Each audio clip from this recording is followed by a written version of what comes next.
فما متاع الحياة الدنيا في الآخرة إلا قليل. صدق الله العظيم. اللهم رب اشرح لي صدري ويسر لي أمري واحلل عقدة من لساني يفقهوا قولي. اللهم رب يسر ولا تعسر وتمم بالخير ya arhamar rahimin. Yang dihormati Tuan Pengurusi Surau, Barisan Ahli Jawatan Kuasa, seterusnya sidang jamaah, hadirin hadirat yang dirahmati Allah. Pertamanya, marilah kita merafakkan syukur pada Allah kita dapat bertemu kembali setelah kita direhatkan sejak hampir-hampir 5 bulan. Saya sebut 5 bulan ni dengan izin sebelum saya pergi tajuk pada malam ni lah. Bermula kita PKP ini ialah 18 hari bulan 3 4, 5, 6, 7, 8 dah 5 bulan lebih. Dan 18 hari bulan 3 ini saya ingat sebagai tarikh keramat, kerana pada hari itulah bonda kesayangan saya dipanggil pulang oleh Allah Subhanahu wa taala pada usia 86 tahun. Alhamdulillah, saya, adik-beradik dengan anak cucu semua dapat mengajak, menatap dan menghantar bonda pulang bertemu dengan Allah pada subuh 18 yang hening dan damai. Dan 18 balik ke sini, saya mengisi masa dengan memanfaatkan pengalaman dan menghasilkan satu buku terakhir saya yang saya bawa malam ni tak banyak, 5 buah, tapi ada dalam kereta sikit lah, yang saya namakan Travelog Ilmu dari Timur ke Barat. Kalau tuan-tuan nak kenal saya dengan lebih dekat lah, bacalah buku ni. Cerita daripada susah, adik-beradik ramai belajar di kolej Islam sampai keluar negara, dan dengan izin Allah sempat melawat hampir 11 buah negara di dunia ini.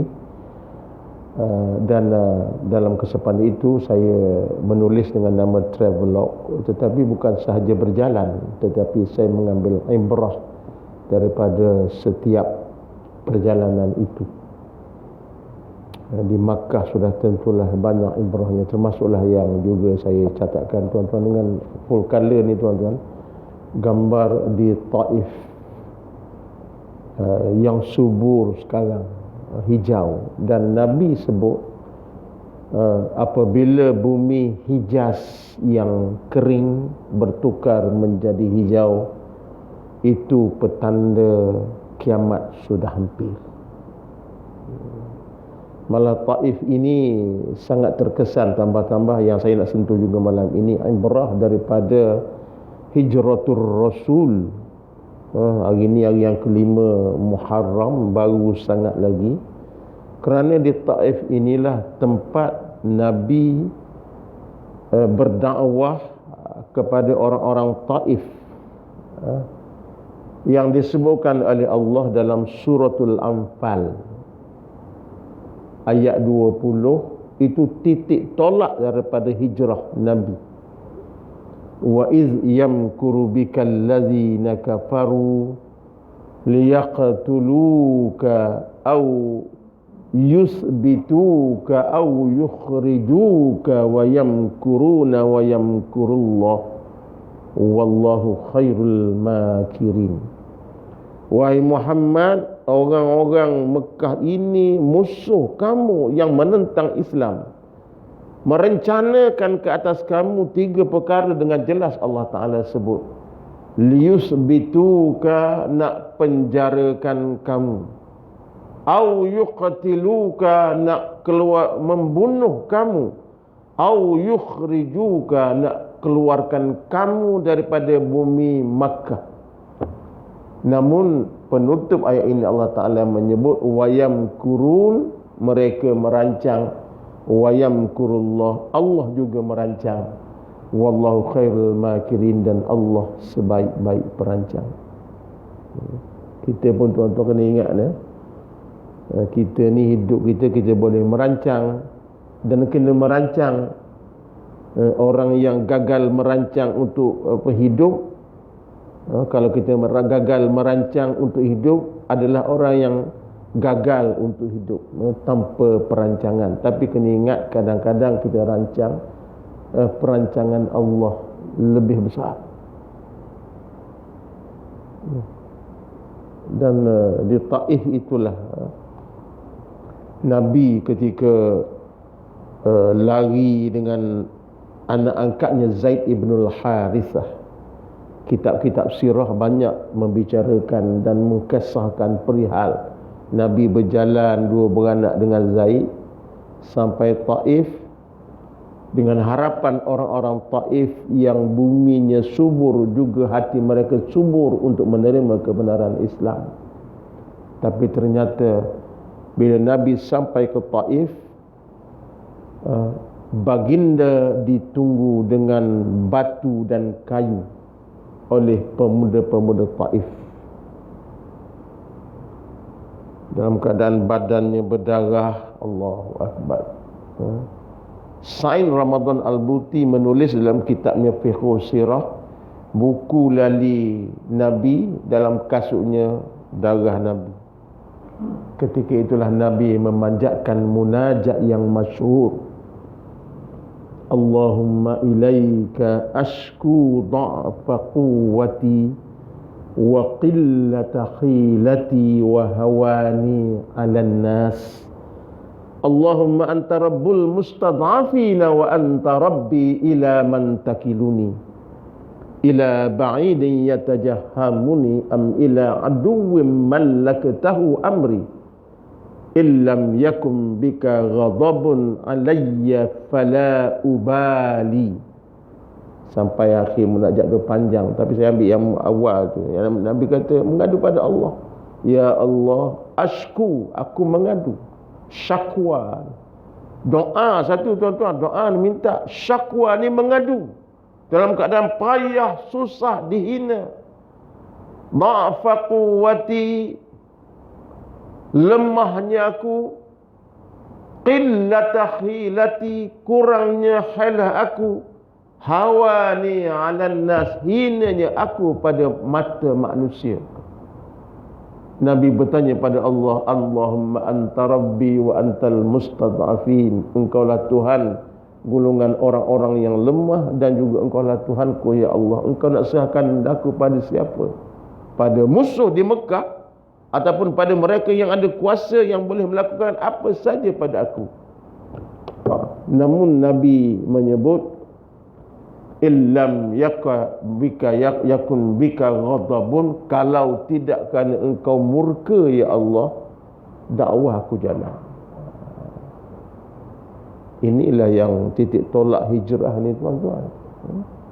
Walaupun kalau kita tengok sekarang ni, kita ni lama tak jumpa berdepan dengan Covid ni, tapi alhamdulillah balik semula. Kita ni dipanjangkan umur, diizinkan oleh Allah, diberikan kesihatan. Saya minta tuan-tuan doakan saya lah, sebab saya kontak Tuan Haji Nasaruddin baru ni, nulis buku ni siang malam 2 bulan siap, mata tak berapa nampak.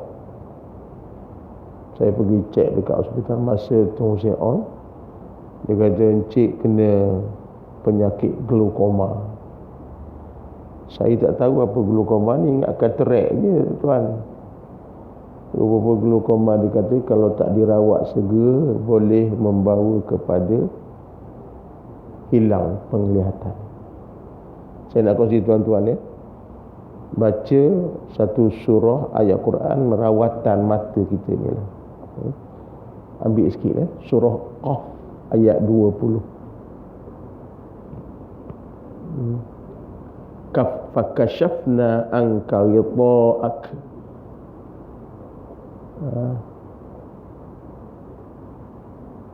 Fakashafna anka ghita'ak fal basaru ya Allahumma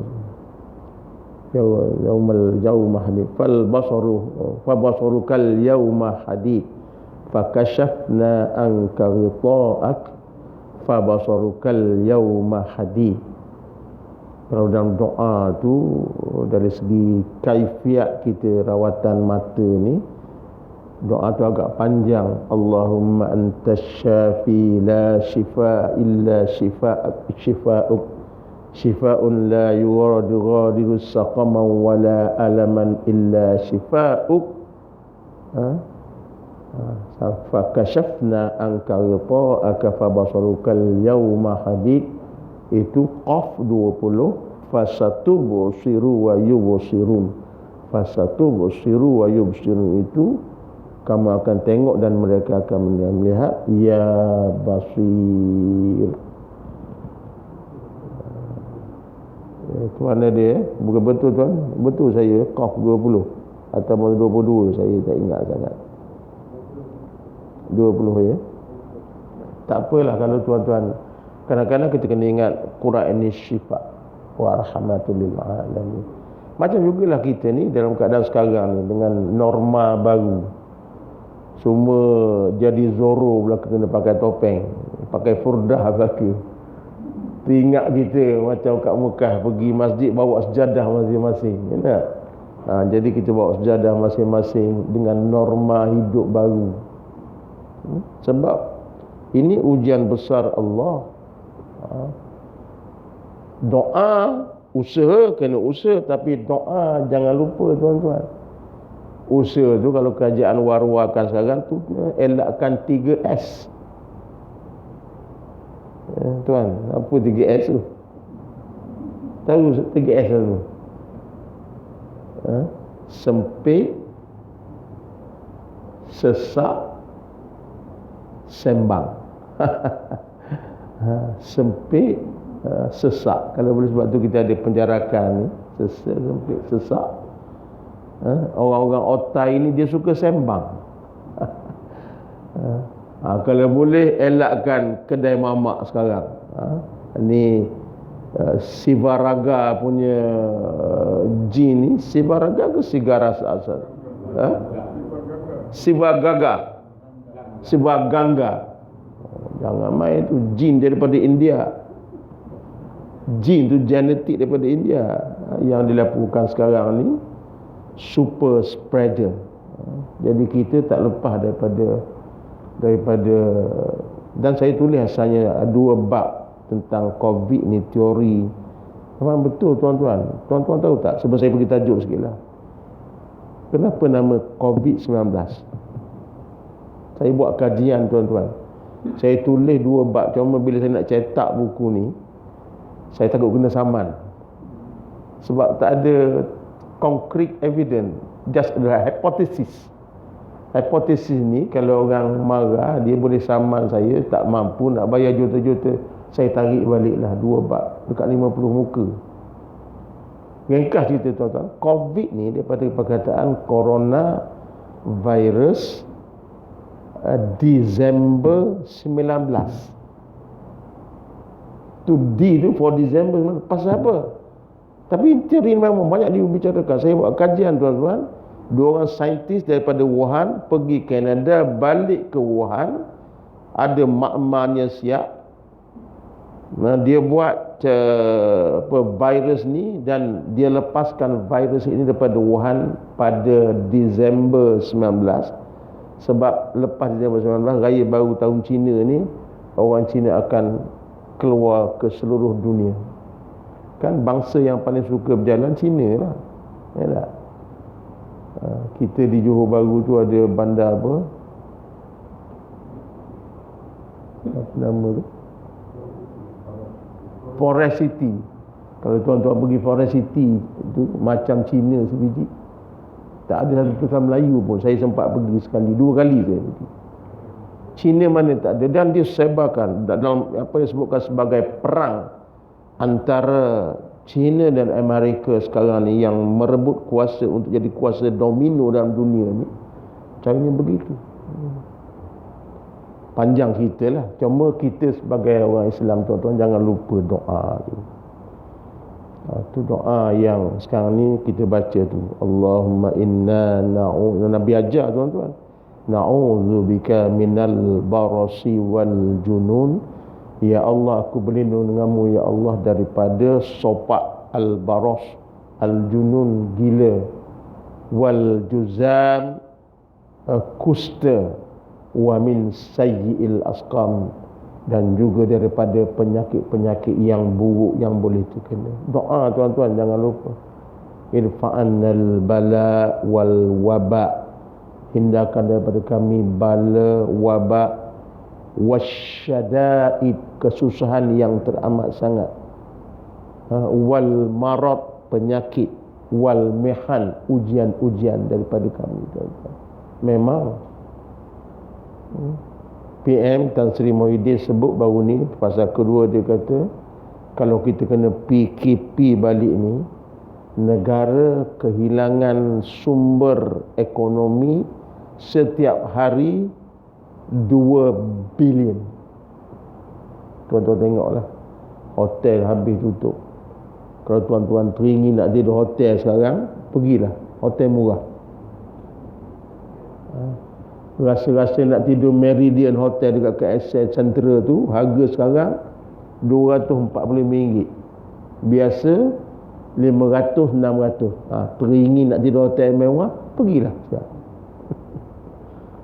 Habis lingkup. Muslimin muslimat sidang jamaah yang dirahmati Allah, saya cuba pada malam ini melihat beberapa aspek sirah dan ibrah daripada hijratul rasul. Pertamanya disebutkan oleh Allah dalam muqaddimah ayat yang saya bacakan tadi tu. Tuan-tuan boleh ronjok suratul Taubah surah 9 ayat 38. Kalau tuan-tuan ada handphone boleh buka, ataupun tuan ada Quran boleh tengok At-Taubah surah yang ke-9 ayat 38, di mana Allah Ta'ala menyatakan tentang hijrah ni secara detail. Ya ayyuhalladzina amanu ma lakum idza qila lakum unfiru fi sabilillahi tsaqaltum ilal ardh. Wahai orang-orang yang beriman, kenapa kamu apabila kamu diperintahkan supaya berhijrah pada jalan Allah untuk menyelamatkan akidah kamu daripada Mekah ini lari ke Madinah, kamu merasa sangat keberatan, kaki kamu berat pada muka bumi, apakah kamu redha dengan hidup dunia ini, mata keseronokan hidup dunia ini berbanding dengan akhirat? Illa qalil, kecuali sedikit saja. Memang betul, tuan-tuan,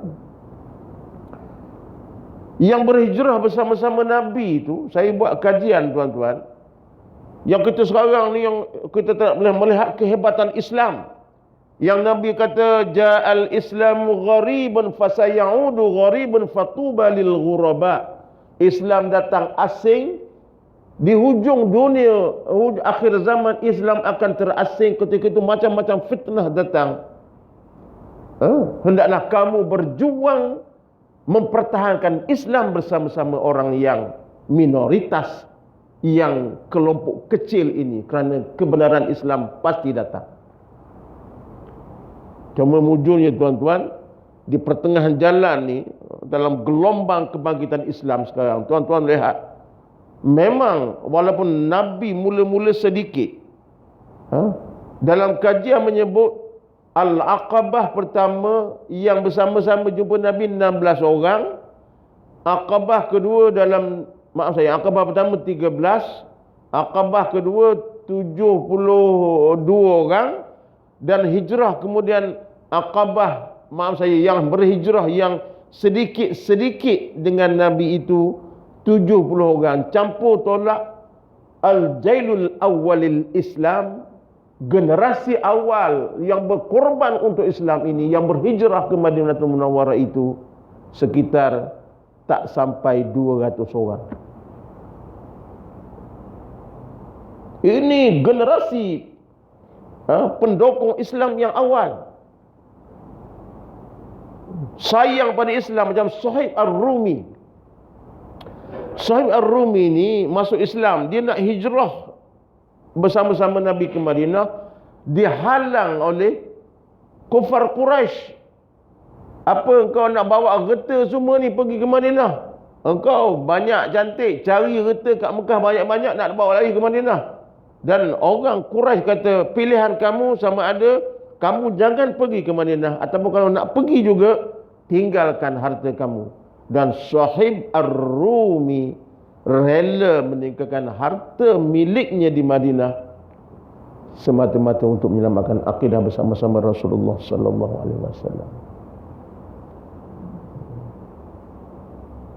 Ummu Salamah dalam riwayat nak pergi, keluarga isterinya Salamah dan anaknya, 2 orang, isteri dan anaknya, dihalang oleh keluarga mertua.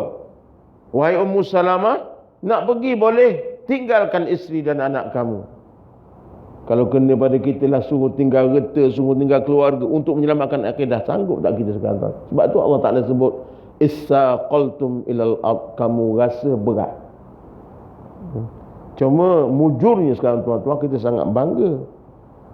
Sekarang saya nak merumuskan, bermula awal 70-an, 80-an berlaku zaman yang disebutkan sebagai zaman kebangkitan Islam, sahwatul Islam. Orang mula menerima Islam, dan Nabi berwasiat pada kita, ala inna ruhal Islam dairatun faduru ma'al Islam. Ingatlah bahawa kekuatan Islam ini berputar. Duru ma'al Islam, berputarlah kamu bersama-sama Islam. Mula-mula sedikit, orang ramai, orang datang. Ni yang Nabi kata, la hijrata ba'da hadzal fathi lakin jihadun wa niyyatun. Selepas pembukaan kota Makkah ni tak ada lagi hijrah. Sebab bila Nabi hijrah ke Madinatul Munawwarah yang digambarkan dalam Al-Quran, mereka tidak ada pilihan. Idza jaa nasrullahi wal fath, bila datang pertolongan Allah dan pembukaan kota Makkah, apa kata Allah? Wa ra'aitan nasa yadkhuluna fi dinillahi afwaja. Kamu melihat orang masuk Islam berbondong-bondong. Sekarang tuan-tuan, umat Islam ramai 1 bilion.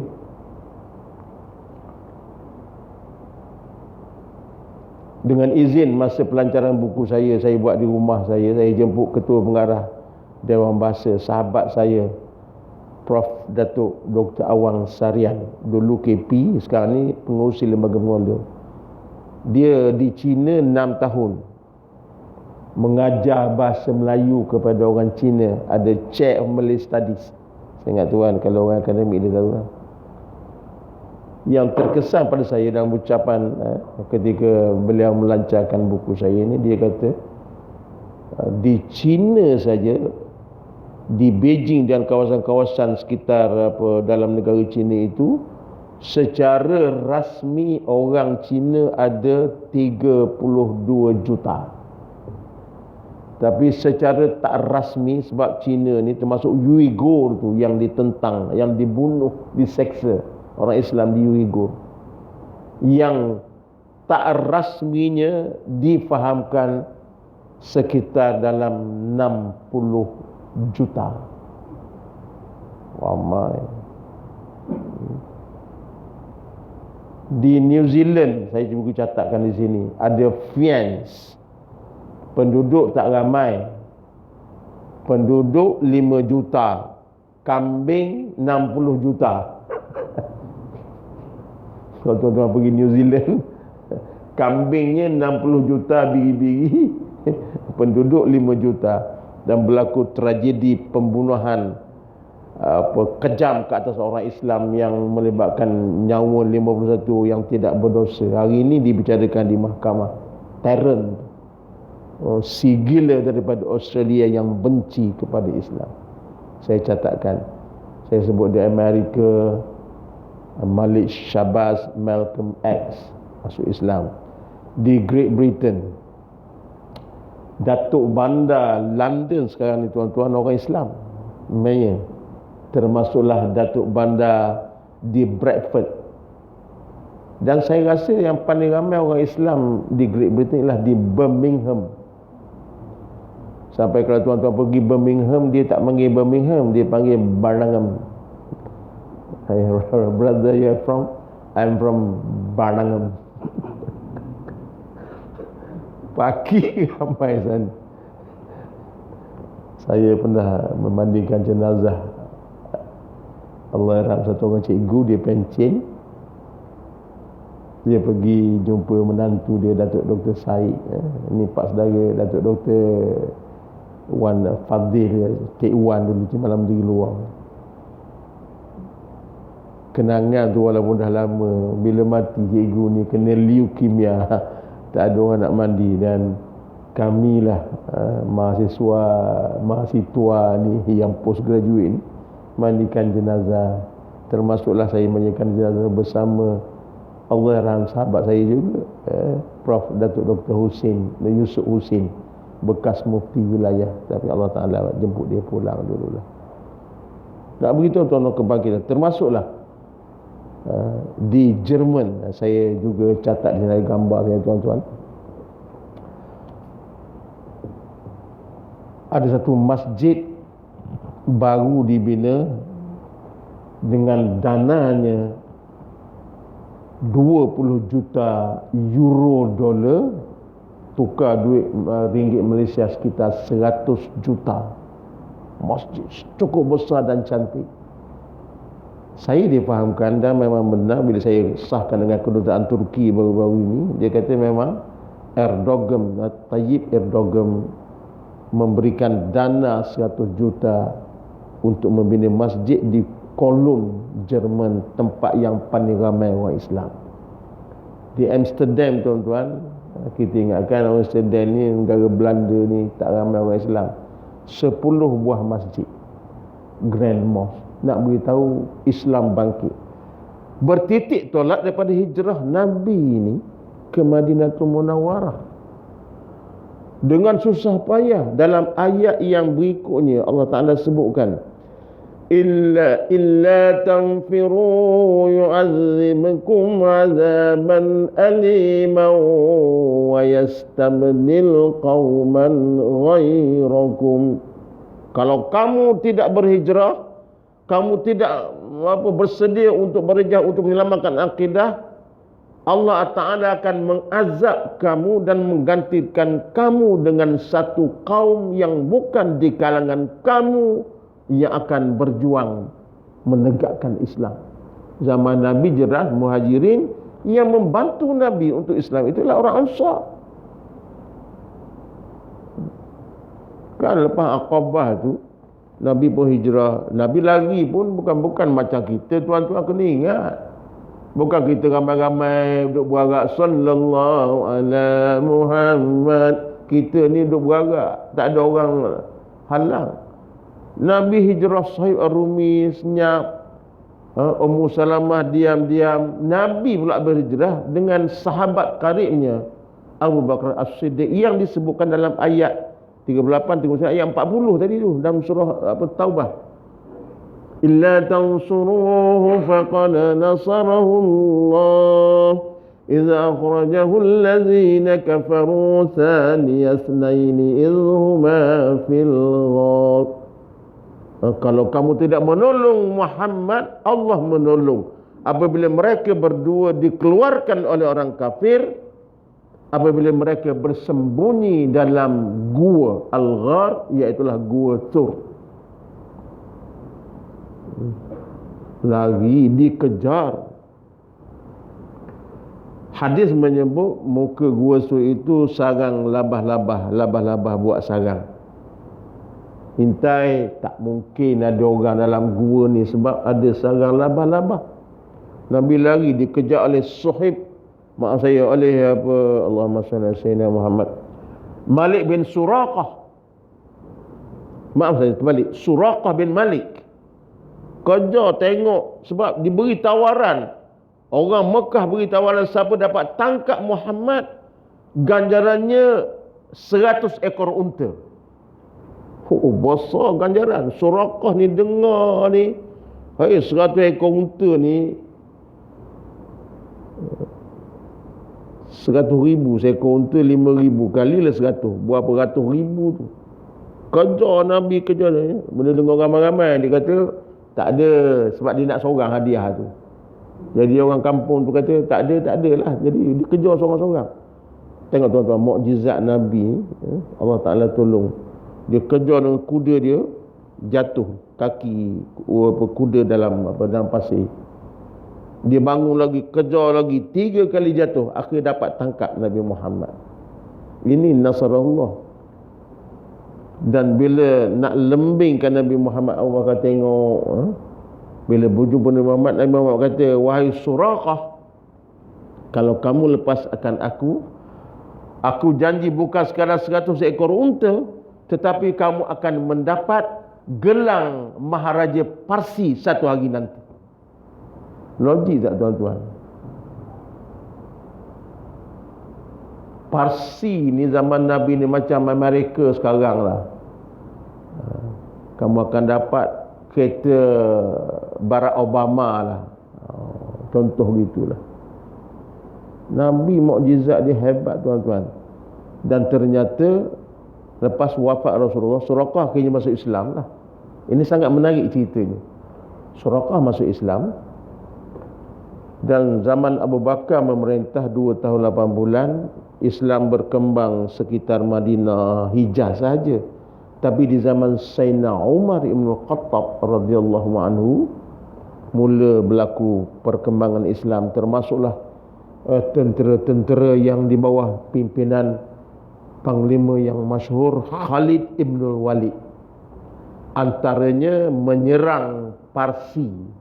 Ketika sekarang ni di Parsi itu, dahulu kerajaan Parsi termasuklah di Iraq dan juga kawasan-kawasan Iraq dan Iran itu. Sa'ad bin Abi Waqqas menyerang Parsi dan dapat sampai ke istana Parsi yang sangat hebat. Dan tentera-tentera Islam, Sa'ad bin Abi Waqqas kata, ma hadza ma ahadallahu wa rasuluh faqad asadaqa Allahu wa rasuluh. Inilah yang dijanjikan oleh Allah dan Rasul.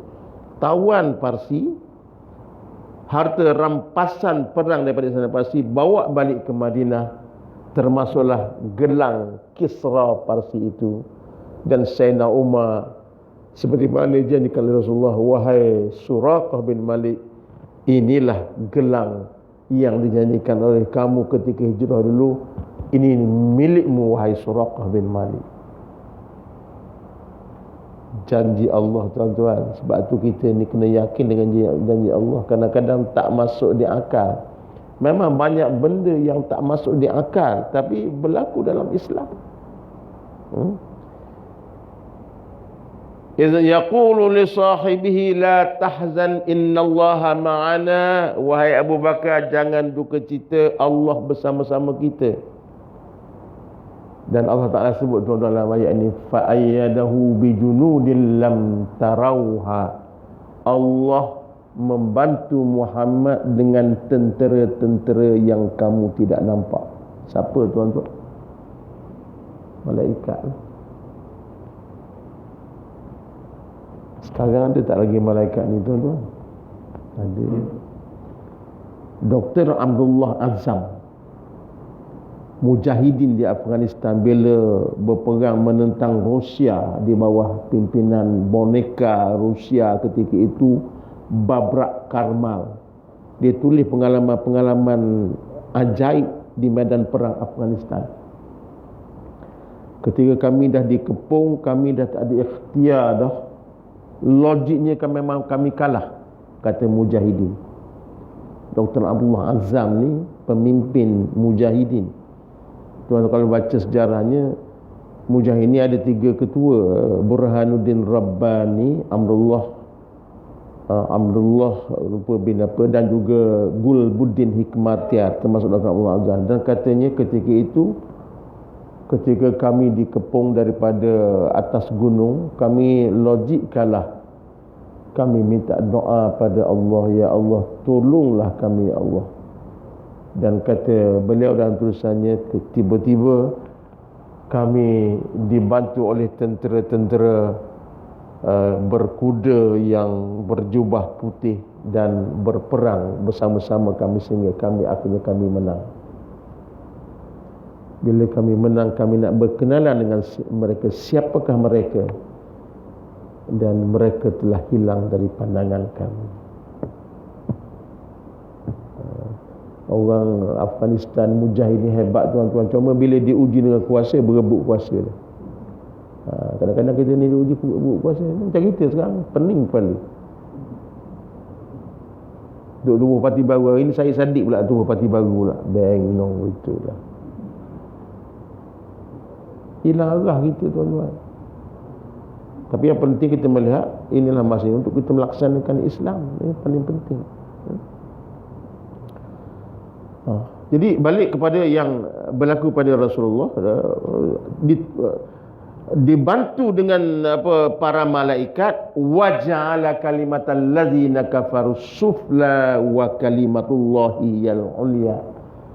Kalimah Islam tinggi, kalimah kafir rendah. Nak cerita malaikat tadi tuan-tuan, termasuk mujahidin ni, malaikat ni saya tak tahulah, dengan izin lah, mudah-mudahan saya tidak overexpose, dan saya tulis dalam buku saya ni tuan-tuan, ketika saya memimpin Qiyamul Lail, khusus dengan renung di Pasir Panjang, Port Dickson, Pasir Panjang, Camp Bina Semangat tuan. Itu baik, memang bina negara lah. Saya kata pada peserta saya 40 orang, kita qiyam pagi ni kita turun pukul 4, insya-Allah sejam setengah kita zikir sama ramai. Saya seorang turun pukul 4, saya kena turun pukul 4 lah. Saya pun turun pukul 4 ke surau. Surau tu tepi laut tuan-tuan. Bukan surau tuan-tuan, ni rumah keliling ni, surau sebelah diri tepi laut. Asrama jauh. Saya masuk surau, seorang pun tak ada. Bulu tengkok ni berdiri. Tuan-tuan pernah tak berdiri bulu mama? Naik. Allahu Akbar. Tapi nak tunjuk pandai, tunjuk berani, takkan nak patah balik. Saya pun buka lampu surau-surau. Lepas tu datanglah sikit-sikit peserta saya. Saya sekarang nak berkongsi dengan tuan-tuan dua insiden. Yang pertama, masa zikir tu, satu budak perempuan di kerja renung Faber Medicine. Dia ni belum mula-mula datang kursus saya ni, budak-budak muda kan, biasalah pakai ketat, seksi lah. Kita pun tengok pun mula-mula astagfirullah, tengok Masya Allah, tengok Alhamdulillah.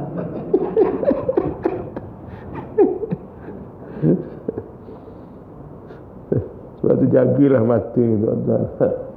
Saya tanya bila saya pergi jumpa kat pejabat, dia pakai tudung lah, cantik pakai tu. Saya kata, you ni pasal apa tiba-tiba berubah? Saya kongsi dengan tuan-tuan, kadang-kadang orang nak berubah ni macam-macam cara. Dia kata, doktor, masa saya ikuti Qiyamul Lail doktor tu, ini bagian masing-masing ya. Dia kata dalam subuh hening pagi tu, selalu kita Qiyamul Lail ni, kita suramkan lampu, kita buka cerah macam ni. Kalau kita buka sikit je supaya ada rasa keseorangan. Kan Nabi katakan salli rakaat, Allahumma salli ala sayyidina Muhammad, sum yauman syadidil harr yaumil salli rakaataini fi zulmatil laili liwahsyatil qubur.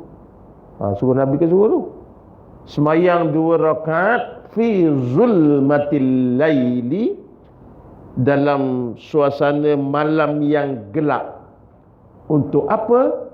Liwahsyatil kubur, supaya kamu biasa dengan gelapnya alam kubur. Jadi tuan-tuan, kita kadang-kadang ni macam yang Nabi sebutlah, saya nak pergi kemudian kalau ada masa nanti lah, tentang hadis Nabi kata tu, wasallu bil lail wan nasu niyam, sembahyang malam ketika orang sedang tidur.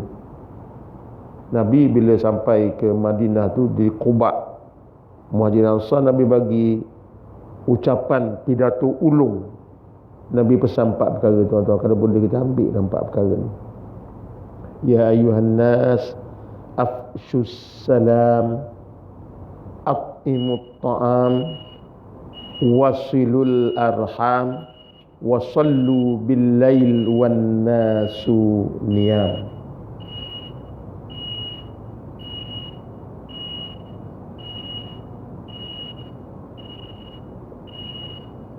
Nama ni kita nak sambung sikit ni. SOP, kalau SOP ni syak kena berhenti, tapi sambung sikit lah tak tuan-tuan, boleh nak ikut SOP sangat ni, kita sama-sama kita jaga kita lah, insyaAllah. 5 bulan tak jumpa, saya pun rindu kat tuan-tuan. Tuan-tuan tak rindu, saya tak tahulah. Sebab banyak benda saya nak kongsi tadi lah. Jadi tak boleh sambung sikit ya. Nabi pesan 4 perkara. Yang pertama, sebarkan salam. Yang kedua, beri makan, at'imut ta'am. Yang ketiga, hubungkan silaturrahim. Yang keempat, sembahyang malam ketika orang tidur. Tuan-tuan otai belakang ni, semua POP ni, semua POP dalam surau ni ya. POP, Persatuan Orang Pencing. Kalau membuta lagi sampai pukul 7 pagi, tak saya ada orang tua dah. Wajib nak, saya nak kata sah kita, umur kita ni pukul 5 sah bangun tuan-tuan. Betul tak tuan-tuan? Bangun buat apa? Kencing. Kecemasan. Kecil mana? Kencing, sah. Cuma kuat tak kuat lah. Ambil wuduk. 3 tu. Tahajud, wa minal laili fatahajjar bihi nafilatan lak. Sunat. Jadi yang Nabi itu pun beri syarah satu. Cuma budak perempuan ni dia cerita, dia kata saya masa qiyam dengan dalam gelap dalam surau-surau tu, datang satu cahaya. Ini bahagian saya lekuk, dia kata satu cahaya tu datang masuk dalam badan saya. Dan katanya bila saya cahaya ni masuk ni, saya rasa tenang yang teramat sangat.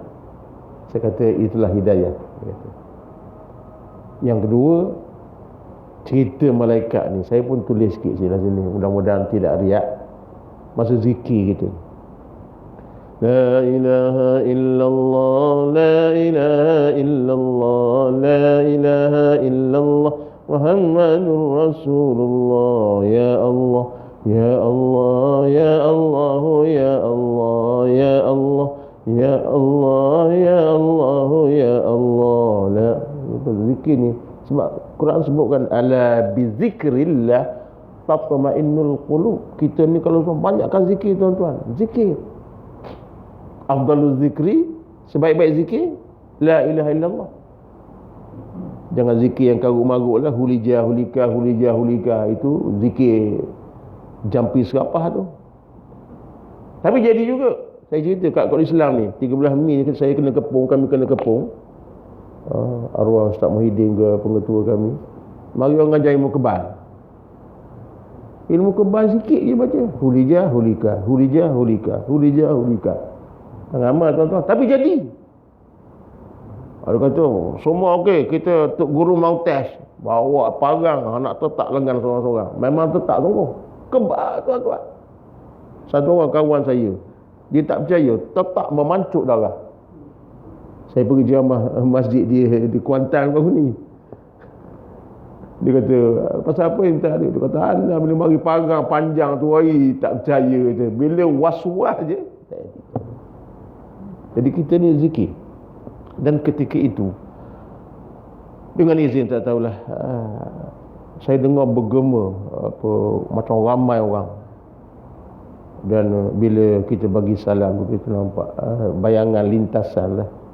Nampak orang-orang berwarna putih, baju putih dengan serban semua sama-sama. Bila kita subuh, kita buka lampu, hilang. Inilah antara kelebihan tansurullah wa yuthabbit aqdamakum. Muslimin muslimat yang dirahmati Allah, hijrah Nabi ini banyak kisah yang boleh kita bongkar, kita kaji, kita contohnya disebutkan oleh Allah Ta'ala, untuk berjuang mempertahankan Islam, kamu akan ada cabaran-cabaran dan halangan-halangan. Sehingga akhirnya Nabi sampai Madinah, kan semua jemput Nabi tu kan. Tala'al badru alaina min saniyatil wada' wajaba syukru alaina ma da'a lillahi da'. Tu kita buat bazandi tu, datang sebutir bintang ke atas kami daripada lembah yang sunyi, wajib kita bersyukur. Nabi semua jemput Nabi. Akhirnya Nabi kata, aku singgahlah di rumah di mana unta aku ini berhenti. Jalan-jalan Nabi, unta singgah di rumah satu orang sahabat yang bernama Abu Ayyub, yang digelar Al-Ansari. Jadi sahabat Nabi Ansar. Cuma saya nak sebut tuan-tuan, bagaimana orang dulu ni untuk Islam. Abu Ayyub dah tua, umur 80 lebih. Bila Yazid bin Muawiyah mengepalai tentera-tentera Islam untuk menyerang Konstantinopel, dia pergi sana sama dan dia berkata kepada Yazid, aku mendengar Nabi menyebut orang yang jenazahnya dikebumikan di Konstantinopel, orang itu masuk syurga. Bila Sultan Muhammadul Fatih menyerang Konstantinopel, sekarang ni namanya apa tuan-tuan? Istanbul lah. Pun saya tulis sikit lah. Memang ada cerita Turki ni sangat menarik tuan-tuan. Kisah Jalaluddin Ar-Rumi di Konya. Tapi Masjid Abu Ayyub ini, ketika jenazahnya di sana, di Madinah, lahir Madinah, mati ke bumi di Istanbul, ketika Muhammadul Fatih menyerang Konstantinopel pada usia 21 tahun.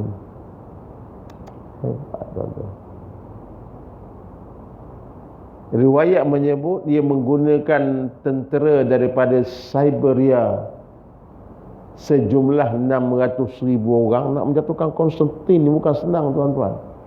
4 kali serang, patah balik. Muhammadul Fatih hampir putus asa, tapi dia mimpi dengan jumpa Abu Ayyub.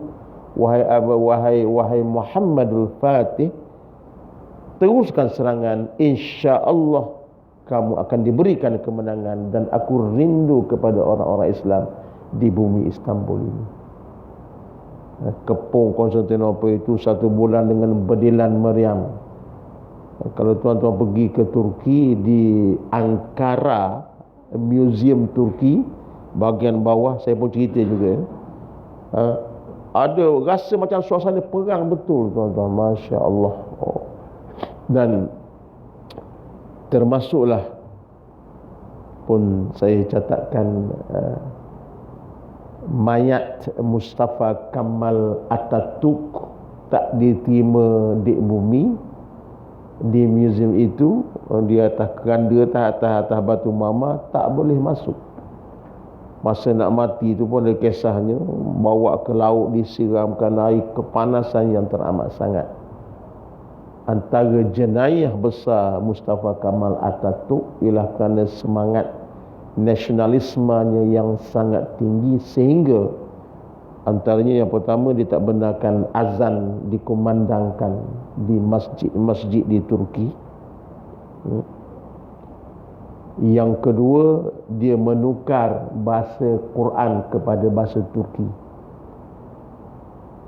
Orang Turki ni tak boleh sebut kaf. Racid. Sebab tu bila bang Allahu Akbar, orang Turki tak boleh sebut kaf. Kita lidah orang Melayu ni paling lembut. Bahasa apa pun kita boleh cakap, tuan-tuan. Orang Arab tak boleh sebut pi. Min aina anta? Ana askunu bi Kuala Lumpur. Orang Arab tak boleh sebut fi, pak, tuan-tuan. Tak boleh sebut pi ni sebab dia pak bu. Itu antara jenayah yang dilakukan oleh Mustafa Kamal Atatürk, termasuklah menghalang Islam. Yang kita nak sebut, tuan-tuan, kalau Islam ini dihalang sebagai rumusannya, kena ingat sejarah Nabi orang nak hancurkan Islam yang disebutkan oleh Allah, wa iz yamkuru bikal ladzina kafaru liyusbituka aw yaqtuluka aw yukhrijuka wa yamkuruna wa yamkurullah. Kisah hijrah ini sangat menarik, kita terus galilah. Tapi ambil imbrah lah, tuan-tuan. Macam kisah Suraqah bin Malik tadi, banyak. Lagi dalam gua Nabi pun banyak kisahnya. Hijrah pun sampai di Madinah banyak kisahnya. Banyak iktibar yang boleh kita ambil. Terima kasih masa menghambat kita. Cuma saya, kalau tuan-tuan nak buku saya ni, saya selalu tak jual buku, tapi buku saya sendiri, tuan-tuan. Saya cetak sendiri, tuan-tuan. Pun habiskan boreh je, habis belah-belah ribu, tuan-tuan cetak ni, belum tentu laku. Tapi seronok je kan. Kalau tuan-tuan berajak lah. Saya jual dengan harga RM40 sebab kos cetaknya mahal. Ada 5 buah daripada majlis saya ni, tapi dalam kereta saya ada 10 buah lagi. Saya tahu tuan-tuan tak bawa duit, memang mari surah tak bawa duit pun. Tak apa, ambil dulu. Cuma tulis nama, bagi nombor telefon, saya akan berhubung. Saya akan bagi nombor akaun saya lah. Cukup sekadar itu untuk malam ini. InsyaAllah dengan izin Allah Ta'ala, kita jumpa pada bulan hadapan. Nampaknya surau masjid dah mula kuliah balik dah. Cuma masjid ni tak tahulah, pimpinan baru senyap sampai sekarang. Katanya Datuk Wahab pengurusi baru lah, barangkali tengah-tengah kaji balik lah dengan pimpinan jawatan kuasa yang baru untuk menguruskan masjid ni. Mudah-mudahan ada barakah dan maaf manfaatnya. Mohon ampun dan maaf kalau ada salah silap. InsyaAllah kita doakan yang terbaik daripada Allah Subhanahu Wa Taala. Bismillahirrahmanirrahim. Alhamdulillahirabbil alamin wa bihi nasta'in. Allahumma ja'al jam'ana hadza jam'an marhuma wa tafarruqana min ba'dihi tafarruqan ma'suma wa la taj'al Allahumma fina wa la ma'ana shaqiyan wa la matrudan wa la mahruma. Rabbana atina fid dunya hasanah fil akhirati hasanah wa qina adzabannar. Walhamdulillahi rabbil alamin. Assalamualaikum warahmatullahi wabarakatuh.